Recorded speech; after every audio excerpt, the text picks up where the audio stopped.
Welcome. I am Marya, also known as Brown Girl Interrupting, and this is Pain to Power, where we turn our struggles into our strengths, brought to you in association with the I Rant Network. So, there are uniforms we wear in life. Some are literal and some are invisible. And a uniform can give you authority, it can give you structure, it can give you identity, but sometimes it can also silence you. The purpose of this show has always been to offer counter storytelling. So, in a world where we are constantly exposed to narratives of harm, especially when it comes to policing and communities of color, we have to be willing to hold some complexities. And on this show, not only do we talk about power, we have to examine power honestly. And that's the reality is right now what we know is policing in this country has caused deep harm in our black and brown communities. And we can't ignore that truth. But today's show is about understanding what it looks like when someone inside a system that has created harm begins to question it and shift within it, and ultimately choose a different way of showing up because power can dominate, but power can also transform. Strength, we know, can suppress, but it can also heal. And today we're going to explore what happens when a man inside a system of authority chooses humanity over hardness, vulnerability over silence, community over isolation. So, this is what leadership looks like when it's rooted in connection. Welcome to Pain to Power, where we transform our struggles into strength, where we redefine what power truly looks like. In today's episode, we're going to be delving deeper into who shows up when the uniform comes off. I am very excited and honored to welcome my guest, the author and retired NYPD captain whose work today as a community organizer centers on healing, wellness, and building community-centered spaces where people feel seen, heard, and connected. Please welcome Derby St. Fort. Hey, Marya. Wow, Hi, Derby. How are you? great, great. I really appreciate that intro. I almost didn't What? recognize that was for me. Is that Derby? Absolutely, That's absolutely. That is Derby. That is all the things of Derby. And I think it is so important, right, that we elevate all of that. And welcome to Jane Lou. Welcome. I love that. And so thank you to everybody tuning in. Please make sure you subscribe and hit the like while you're here, and definitely share a comment. We're here to chat with you and to engage in a conversation. Thanks so much, Derby. Like you really are, from the moment I've met you, I feel like you have such a powerful story of humanity and how humanity shines through when we live our authentic yeah. selves. I appreciate that because sometimes, we forget who we are, and it's moments like that I get reminded and it gives me even more courage to continue. But like that's just a reflection that probably is in me, but sometimes we forget. Yeah. We do, and we need reminders, right? Yeah. I get you. I completely get you. I literally have a poster that I've painted on my room that says "Remember who you are" because we Mm, forget. We forget, we all do. So we need those reminders. And this is a space where you not only get to be reminded, but you get to share what you're doing with mhm, this audience of folks who come to Pain to Power, and hopefully folks who know you already and maybe mhm. are going to get some new layers to understanding you and your story. So, Yeah. well, one of the things I always do is I ask my guests about, because I think the relationship of pain turned into power is very different for Mm. everybody. So when you think about that for yourself, turning pain into power, what does that mean to you? I mean, I think when I think about like the last maybe 4 or 5 years, um, I think that has been a big theme for me is really turning pain and challenges that we go through as like a way to kind of like evolve, but also a way to thinking about it as like just an opportunity to grow. But I've learned a lot about pain and challenges over the last 4 years, which kind of pushed me to be more of me, I would say. Mm. But and I love that, the idea of we're evolving to grow, but to become more of ourselves, right? So Mhm, it's interesting, right? I talk about that a lot too. This idea is like we're reclaiming something that already exists. It's not that it's new, right? yeah. I think Um, that's a big thing for me. I think like we come into this world to like remember who we are. You know, I mhm. think like we forget, and then we kind of get these reminders throughout our journey, and then to the point where we kind of like pushed harder to become who we were supposed to be. Mm. Mm. Yeah, yes, and I mean, it sounds like obviously, like, in these last 4 years, there've been some catalyst in there for you. But Mm. before we get to the 4 years, remembering who you are, I wanna learn a little bit about you are Haitian American, Mm. growing up with immigrant parents. Tell me a little bit about just your experiences of growing up and how you found, like, your sense of belonging, your sense of community, since that is such a big thing for you now. What Yeah. was that like for you growing up?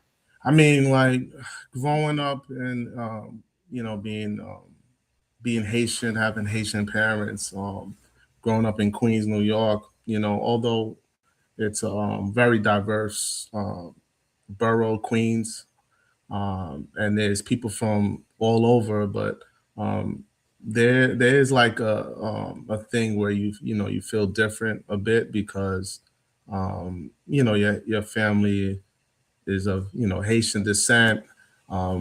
You may not look like others, or Mhm. culturally there's some differences. So that early on, I felt like that was a thing I had to be challenged with. And although you know, to me, I felt like you know, just Black American. But you know, Derby, a name like Derby Saint Fort, you know, so you know, my culture just is very uh, apparent in how I show up and even my name. So, you know, being Haitian is something that is within me, and it has been a big foundation for who I am now. Yeah. That's so important, right? Because again, coming back to, like, reclaiming yourself, that's gotta be a key piece of it, and I saw something in the chat. Do you wanna elevate it? Yes. Shout out to 1804 for certain. It was a good year. It was a good year, 1804. Yes. The revolution for certain. Um, yeah, so, and within that, like, what do you think was nurtured in you when it comes to understanding community in those early years? I would say like both my parents, they both religious teachers in the community. So they were big on community and staying connected within community in Queens. The you know the Haitian community is really tight, um, just like you know the rest of the city in New York. But um, I think learning how to navigate community, understanding community. I think that was a big part of my upbringing. Mm. Yeah, yeah. So But that's important though. I mean, and I think you said it, right? Learning how to navigate and communicate, like to actually interact with community, which is a big part of what mm, you do now that we're going to kind of dig into. So, it sounds like there was a strong foundation laid for you. And mhm, then at about 21, you decided to start this career as, mm, I mean, you're a retired NYPD captain. yeah. So congratulations, one on the retirement. Thank you so But much. that's a journey. That's a journey of time. Tell me like a little bit about just starting off in the police department at that young age. What brought you there? What were you looking for? Yeah, And what are some of the things you experienced at that early yeah. age? So like even before I start that, I'm gonna say like I never had like really a bad experience with an officer or Mhm. so I wanna say that because I think it's important because also it Mhm. frames out my decisions and how I view policing is really is not grounded on necessarily being harmed by police. I know a lot of times we shift to people have perspective of police based on their own trauma. So I came in the within the NYPD pretty much neutral. Also, I did know there was like some concerns from people around me, my community, and how policing looked in Black and Brown communities, but also I had like hope that being part of the system that there was also a something good in it as well. So I wanted to start with Well, that. I'm so glad you did. Thank you for elevating that because I think that is really real and important, right? Like, because Yeah, there's layers to a Haitian immigrant and a Black man entering the police force, right? Like, I think you're very, I appreciate you yeah, bringing that up. yeah. But but I end up entering 2000. I end up entering the NYPD. I joined as a what they call a police cadet. It's pretty much like an intern. So I joined in 2003 while I was in college, and it was pretty much an internship until I Mm, graduated in college, and then I went full mode as a police officer. Um, but that time was really challenging too in New York City.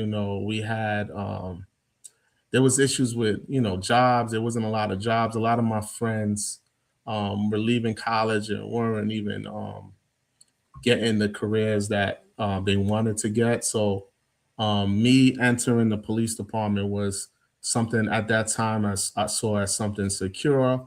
I did see it as a noble job. And at the time, there was like a lot of pride in joining the NYPD. So I would definitely say that. I don't want to lie about that.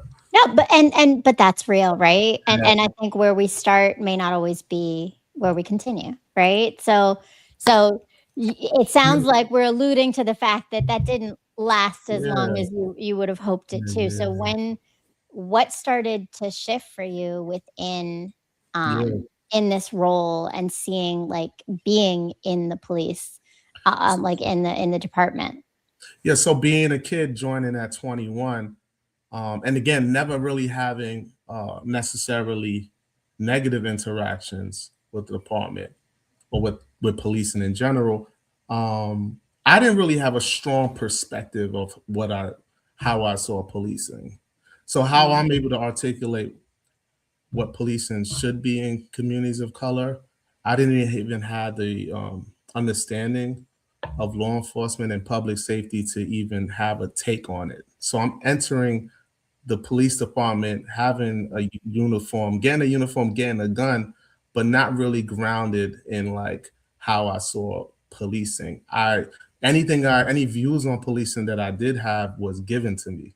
It's given to me as a young officer by my bosses, by leadership. I didn't choose mm, it. Meaning, I didn't choose it because I didn't have mm. necessarily a understanding as a young man of safety in communities to kind of have a strong take on that. So anything I did receive, I was given. What did you learn in what you were given? Like, what were some of the key pieces? Not necessarily what you learned, but like some of the big themes of that, like of what that is to be a police officer in communities. Yeah, so I think some of the themes that was given was, and still I have some of them, I still have, but it's a profession, of course, a noble profession. It's about helping people who need our help. It's about like protecting others. It's about community. So those are some of the positive things I received, and what I learned. But also, I saw that it could be a system that could be overly harmful to communities. They may not system doesn't understand communities at times, and then sometimes it's just a lack of empathy that I saw at times as well. Um, and I think that's what I kind of learned as I start to make my own, um, or create my own views of policing, Mhm. or my own understanding, I would say. Yeah. And Mm. I mean, those are really big things to go in with hope and then start to see these things that it sounds like counter some of the stuff you knew and you were nurtured to believe, right? Yeah. So just take us back to like that time of your life. How did you process that?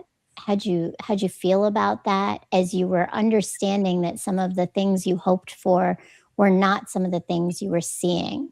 Yeah, I think, I think, and this is what the book stems from is 2019, 2020, during COVID-19 and Black Lives Matter protests that was happening throughout.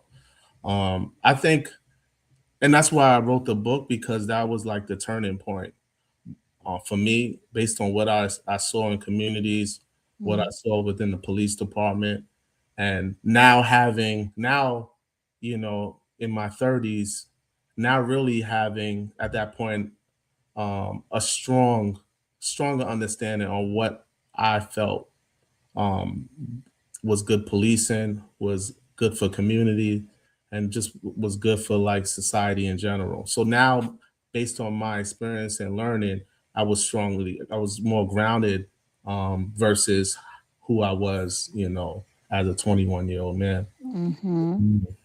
What do you do with that grounding when you start to have it? Was it easy to live in that truth, or were there some complex things Yeah. you had to deal with? So, and I think a lot of us go through this, and it doesn't have to do with like our jobs or careers. It could be family choices or financial choices or whatever it could be. Sometimes we kind of know better now, or we've evolved to have a greater understanding, but we can choose to ignore it Mm, because it may cause challenges in other areas of life, or we can acknowledge it.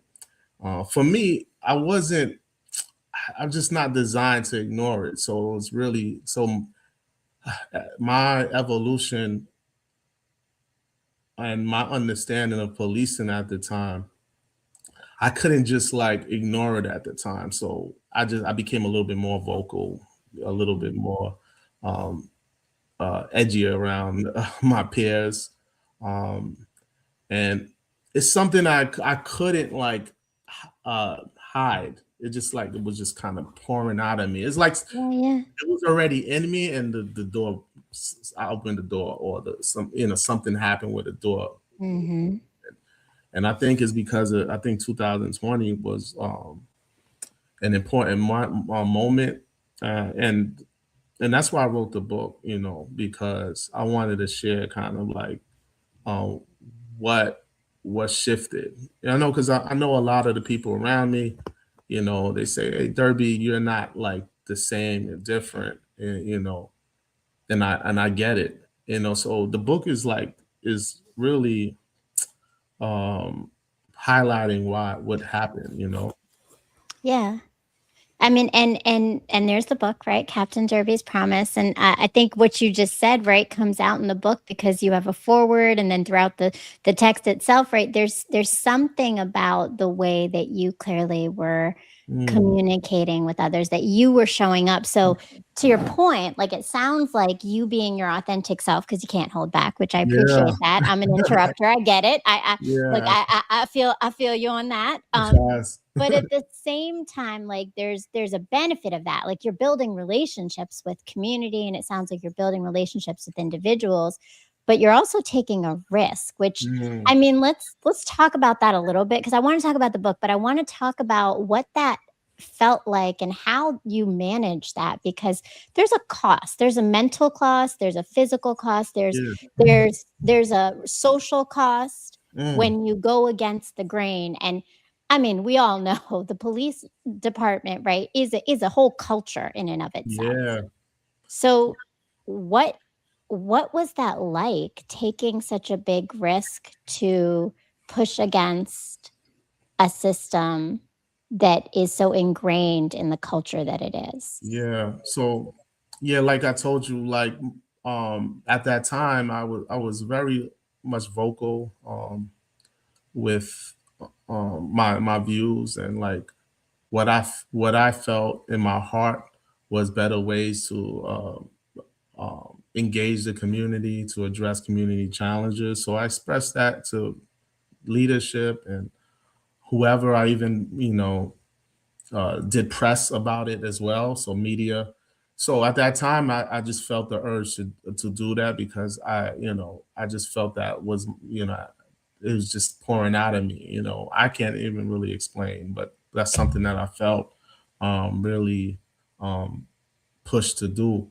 Um, but yeah, but it shifted the dynamics. You know, you talked about like socially, within the department, how people move around me, and also promotions, opportunities. So being like authentic in that way and pushing against systems that are, you know, focused on being the same is gonna, there's some ramifications, you know, Mm. um, even politically, you know. And it wasn't all bad. It was moments where like I was like really, people were like gravitating and got a ton of support around, from the community, but internally within the department, it created challenges. So it created tremendous challenges for me, um, and yeah, like, you know, it's not easy, being in the system and pushing for change at the same time. No, I mean, it doesn't. I think it takes a lot of bravery, right? Mm, Bravery to be vulnerable, bravery to be honest in a place where I think people applaud not honesty at times, yeah, right? and it's Um, funny.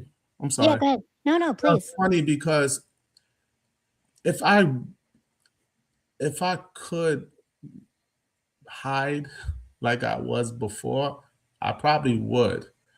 But for some reason, I'm not designed that way, so I couldn't hide. It was just becoming apparent, and also, the more I hide, the more it impacted my health. So I already understood Mhm. that. So I already kind of connected my health with, um, my level of authenticity. So I had to shift because I was literally deteriorating, you know, if I didn't, Mm, you know what I'm saying? And yeah.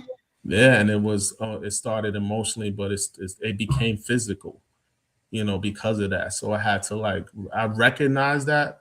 I'm thankful I was able to recognize that. But I imagine a lot of us in this world who are not being authentic, and it's impacting their health.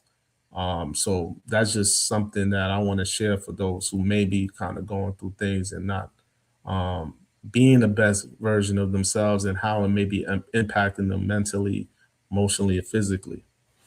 Yeah, I mean, and I appreciate that you brought that up because I think that's the cost, right? So Mhm. risk is something we take, but there's a cost to risk, and Mm, that personal cost is something that we don't always talk about as much, right? yeah.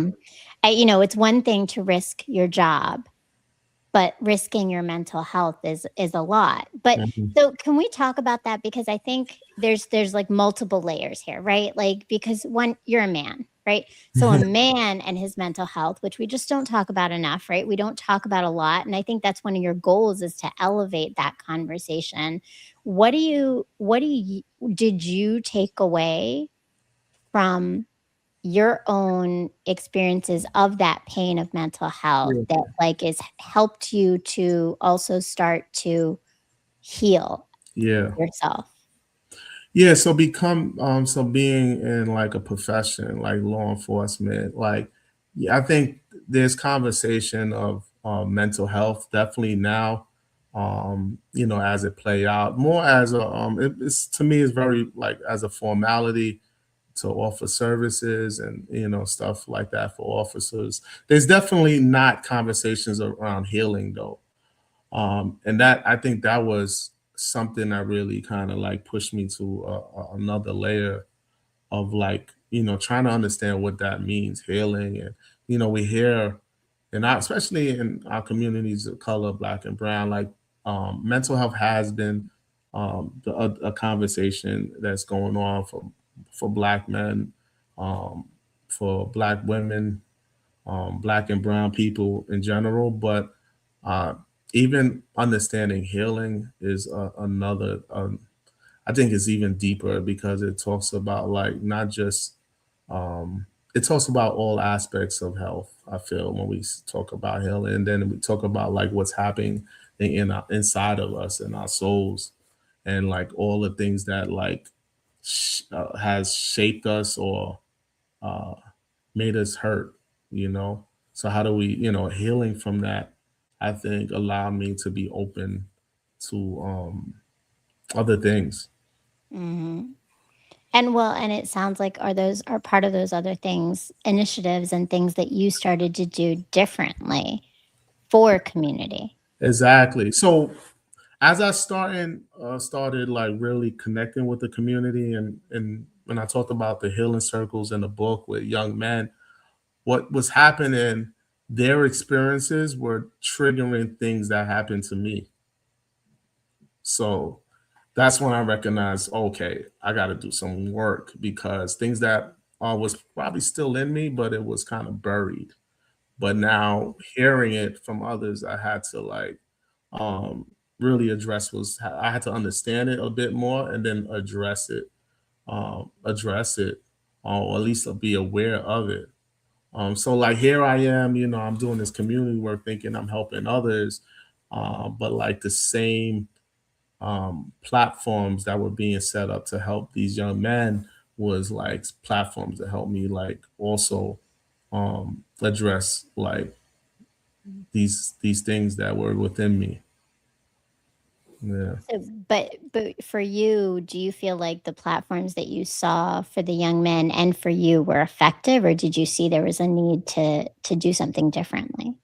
Well, so the platforms that I'm talking about were like the healing circle. So what Mm, things that we weren't traditionally involved with obviously as a law enforcement, but those are the things that I wanted to kind of partake in during my time as a in the mm, NYPD because I thought that was something that the community was asking for, but um, I wanted to be involved in like actually mm.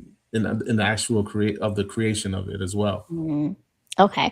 Well, actually, and that takes me back because I think there's some pieces here, right? So, particularly, you were a part of supporting Brownsville, the community of Brownsville. Yeah. Tell me a little bit about Brownsville because it sounds like there's some unique things you saw and learned from the community itself. Yeah. Tell us a little bit about Brownsville, who what you know of that community. Yeah, so I end up as a captain at the NYPD and being assigned to Brownsville. So Brownsville has um, obviously a great history in the city, known for music, known for all sorts of great things, but also there's a lot of challenges in the community, social issues, and gun violence. So, me being placed in Brownsville, um, I knew that it was going to be a big job for me at the time, being a young captain, but also a young captain that was evolving as well. So I looked at Brownsville as an opportunity to like connect with community, but also like really um, be involved and see like what we can do as a collective to address some of these issues that Mm, are what I was seeing around poverty, around young people just not being supported in the way they should be, and then, like I said, the gun violence as well. So um, I think Brownsville and the book is set in Brownsville mm, is has been a big part of my evolution. Um, obviously, when they read the book, they'll find out what happens in Brownsville between me meeting a young person named Jasmine Reed and how that kind of sparked me to continue to kind of like evolve and become more authentic because I realized me being authentic, I was able to connect with community even better and be a kind of like a resource, and also them being a resource for me as well. well, and it sounds like co-creation, Yeah. right? Like, you're very intentional about co-creation with community, and you mentioned this earlier, but I wanna come back to it. You know, it sounds like there's a difference between policing and public safety. Hmm. Um, do you feel like you learned more about that distinction for yourself through Brownsville? Yes, exactly. So I felt like just being in Brownsville and seeing the challenges that was happening and then like having conversations with people within community organizations, community groups. I was talking to social workers, I was talking to people who were really grounded in public health, Excuse me. So what I realized was that um, being safe in communities is not just about um, law enforcement, right? We have to think of everything people feel they need to feel safe, and a home, a safe home, food, education, being able just to navigate their community.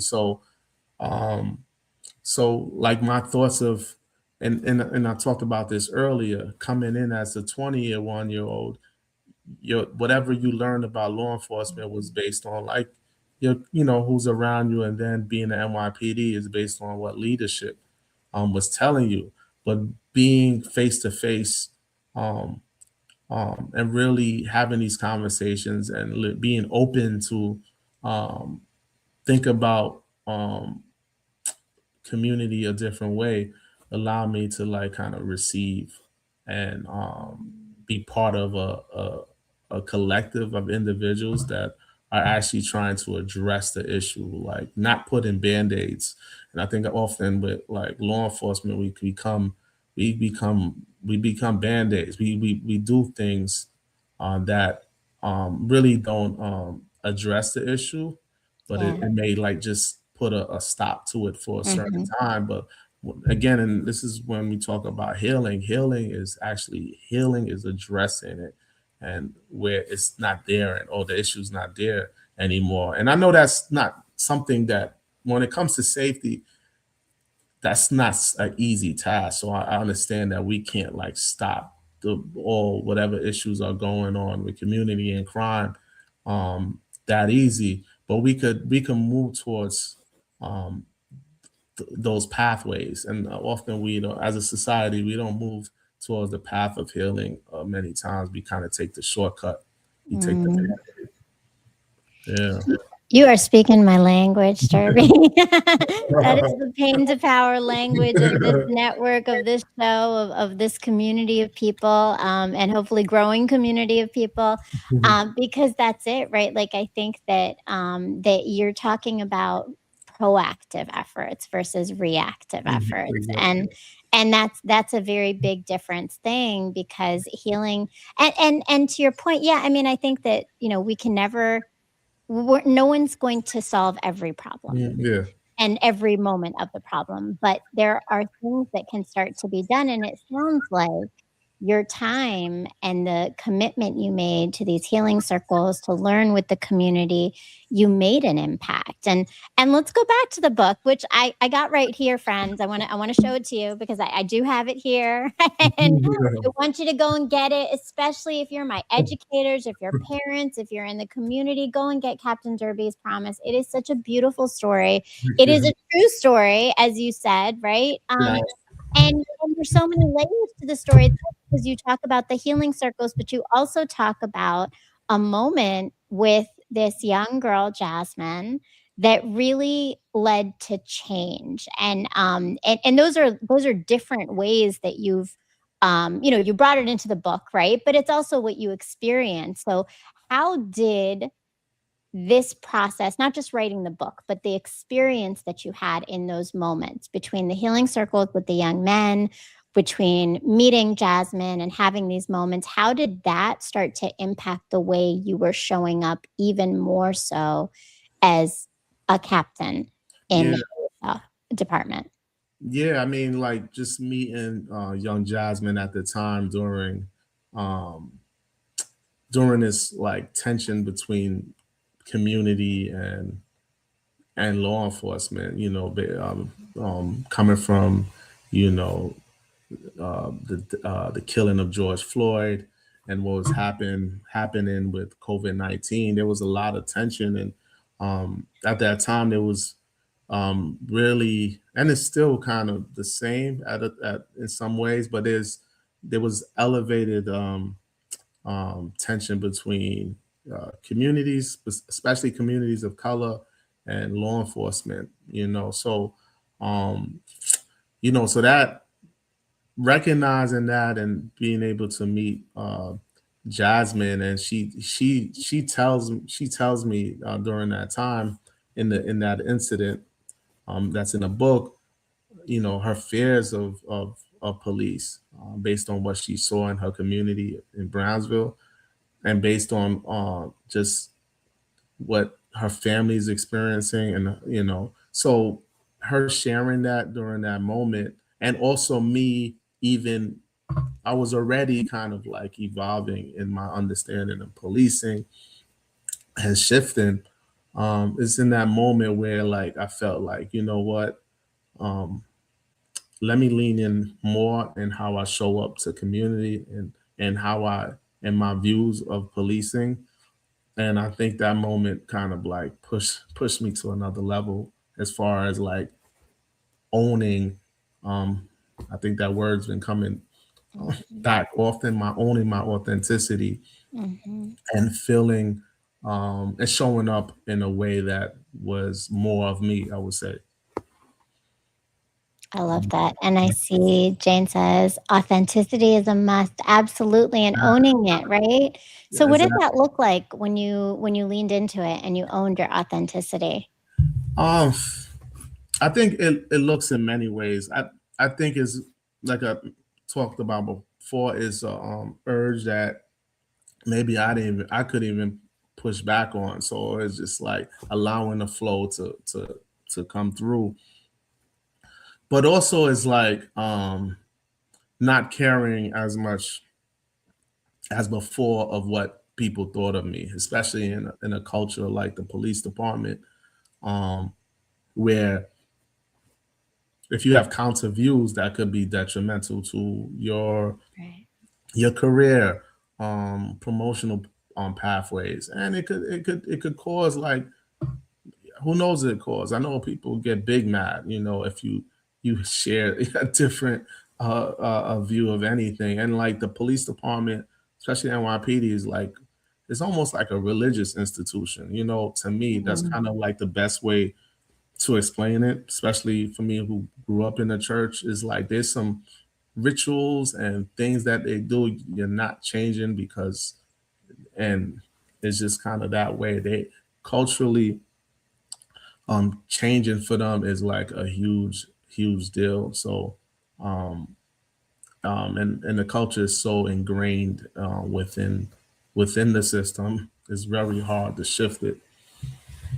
Yeah. That's I mean, that is huge though, right? It is hard to shift culture of historical culture, right? You're talking about the NYPD, how long that's been established, how long things have been. Um, and you already talked about like how there clearly was harm to you in your mental health and that experience with that. Yeah. Um, but in this whole process, what parts of you remembering yourself and coming back to reclaiming you do you think you you really came to in this process of just the experience with Jasmine, the experience with the healing circles, being in Brownsville, the co-creating, all of it?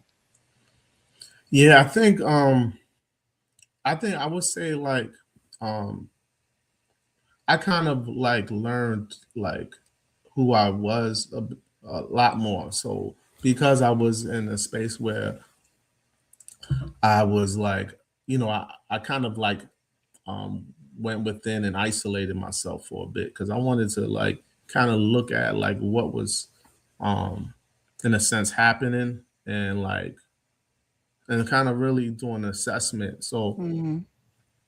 in that space, I was able to kind of like learn a lot of who I was, learn a lot about me, understanding um, uh, like what was like the dynamics of like even just dealing with people. I understanding people thought process, how they perceive versus how you perceive from from my own personal view, and coming from where I came from. Mhm. So, and I did a lot of reading and reflecting. So I think that time was crucial to, again, pushing me to kind of like, um, evolve from like that time, and also like to become like really okay with with who I was, and like leaning into like um the things that you know kind of resonated with me at the time. Mhm.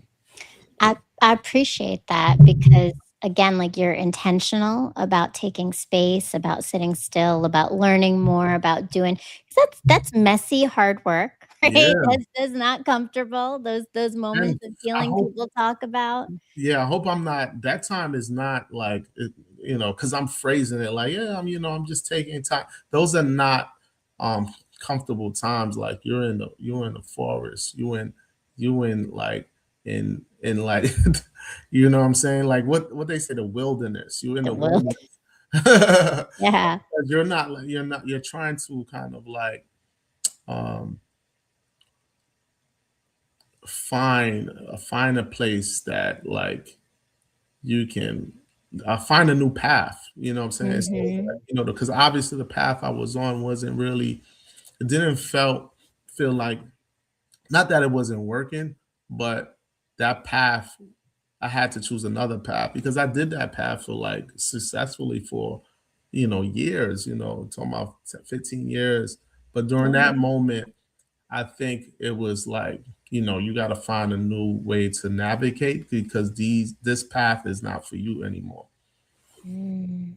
Yeah. That's a powerful place to be, a Yeah. difficult place to be though, Yeah. right? Because 'Cause you're shedding this skin, you're shedding your story that Mhm. you've been told that you lived and it worked while you lived it for that moment, but now you're creating a new story. So, do you bring some of this information, these processes to your healing circles with young men? Like, I think the power of hearing a man talk about this story and about this process. Do you bring that to young men?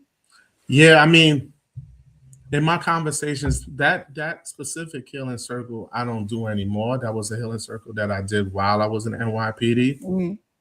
But my conversations now with young men, or just even my peers and with men in general, like it's um uh about this is like, how do we continue to evolve and grow and become more aware of who we are?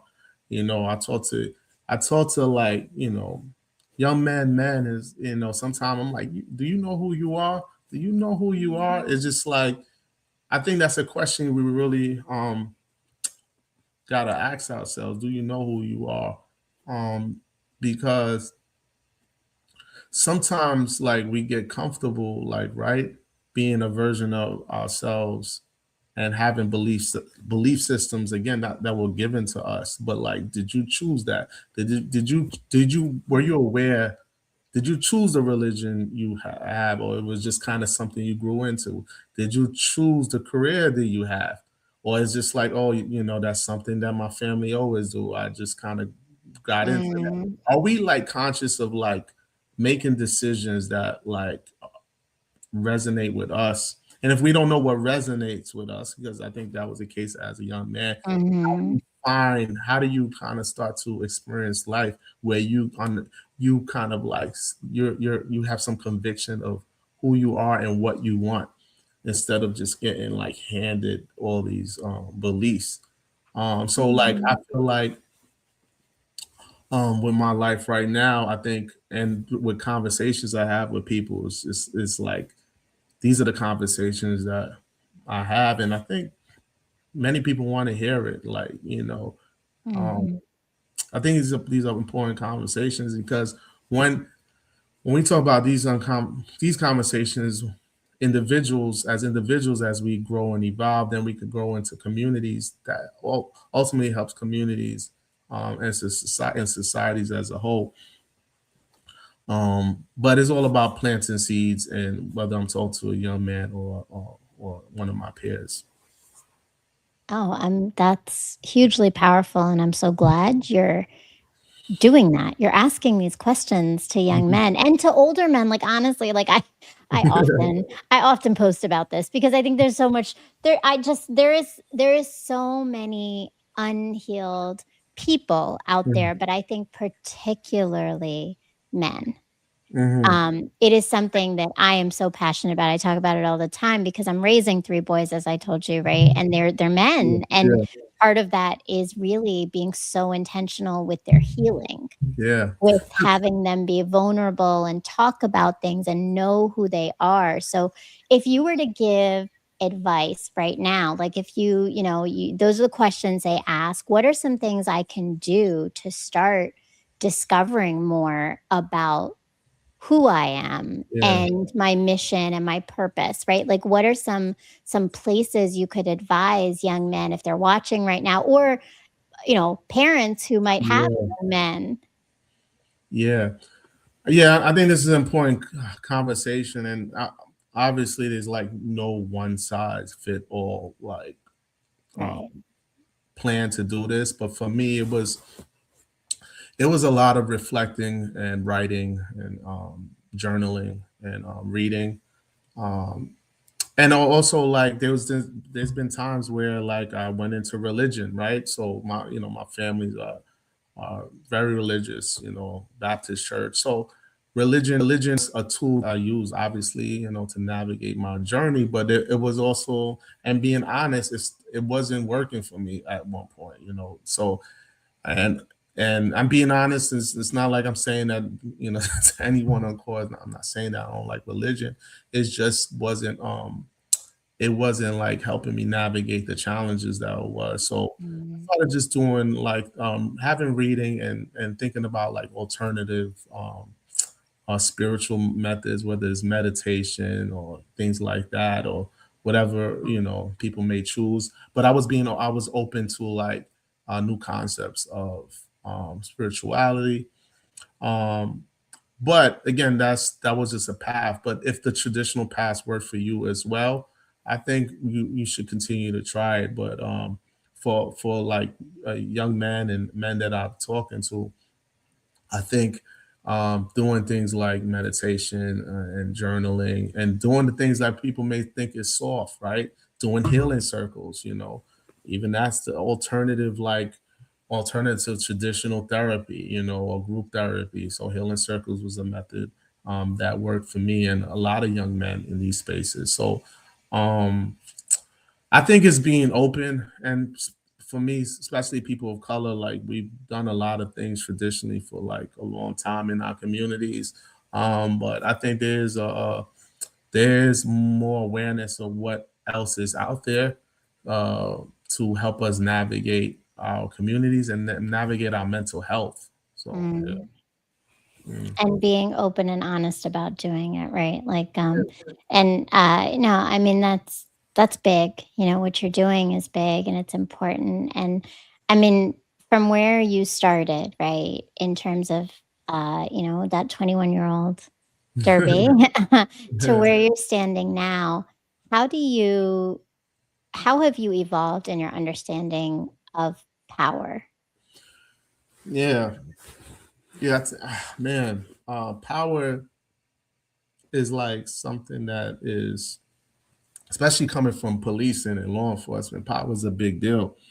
So my understanding of power has evolved, because power within law enforcement it feels like control, and it feels like force, right? It feels like a lack of understanding and how to have conversations and navigate challenges. So sometimes we abuse power, right? Because we feel like we have to show them, and um, but like power to me is has evolved because I think power doesn't have to be harmful. Power doesn't have to like abuse authority. Having power is about um, recognizing that there's ways to there's better ways to do things. So power is about, like, to me, being open to conversations and being open to new experiences.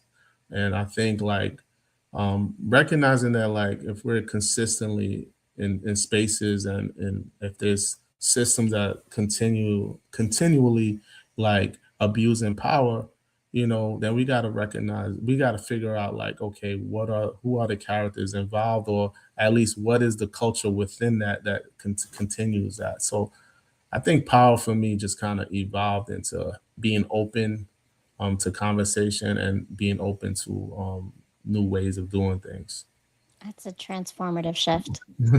Right? I mean, look, but it is, right? Because it's allowing power to be almost like this adaptive, evolving idea. And it's Mhm. power with, we often talk about, I've brought it up before on this show because it's called Pain to Power, right? Is Mhm. that there are different forms of power. And oftentimes we think of power over, but Yeah, power with is so much more transformative. Power yeah, with allows for multiple voices, allows for more questions, allows for more expansiveness, right?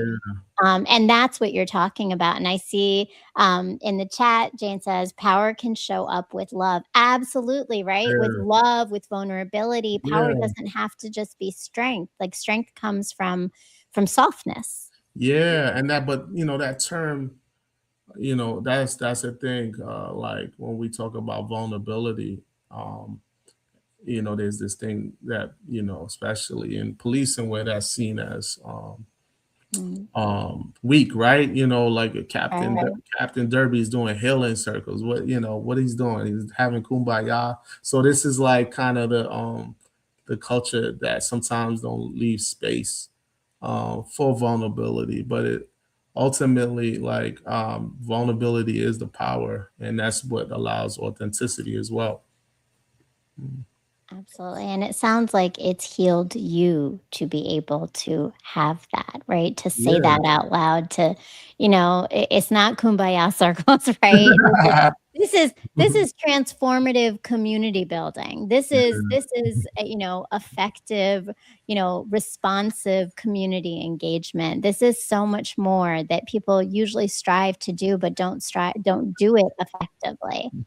Um, so, but it sounds like obviously you've had to deal with a lot of people's perceptions.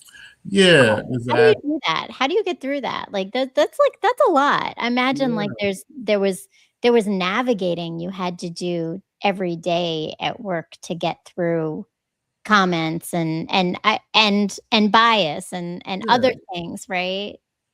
Yeah. I mean, I think is also having people around me that, like, supported me, and also, everyone who been on my side, the whole set squad, everyone who's like continually supporting. I think that's important to have people around you to keep you grounded, right? Like, oh, don't Mhm. listen to them. They're just, they're projecting, and just like understanding that, because if you don't have that reminder, you can really get caught up in having doubts, and you're going to have doubts, but like Right.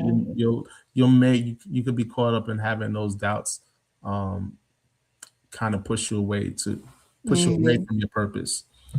No, it's very important, right? Because you mentioned, like, having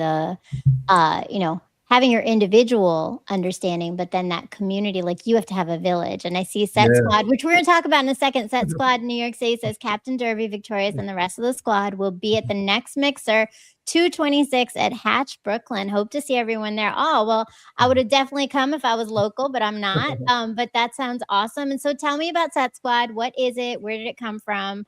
yeah, Um, who's involved in it, and how do other people get involved in it?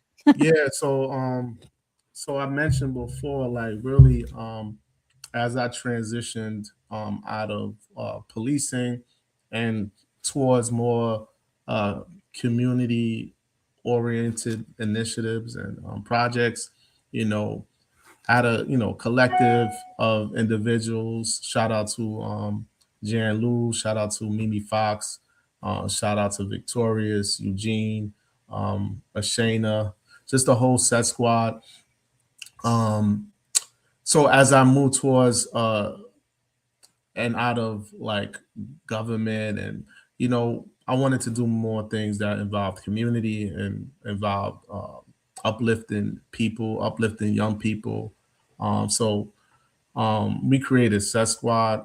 social entertainment and travel squad. It's all about like really um, enjoying life, right? Not sitting in low vibrations. I know that's a term Mhm. in our community. You sit in, it's all drama. I wanted to be around folks that were like about um, having fun, enjoying life, supporting community, advocating for community, advocating for young people, and also just really doing dope stuff. So we're having our next mixer, Set Squad mixer, February 26th at Hatch.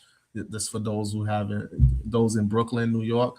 But we're about creating experiences for Black and Brown folks, and just about uplifting each other. Cooperative economics. We help local businesses. Oh, We do a lot of branding for people. So yeah, that's what we're about. well, I love that, and definitely if you're in Brooklyn, you should go check it out.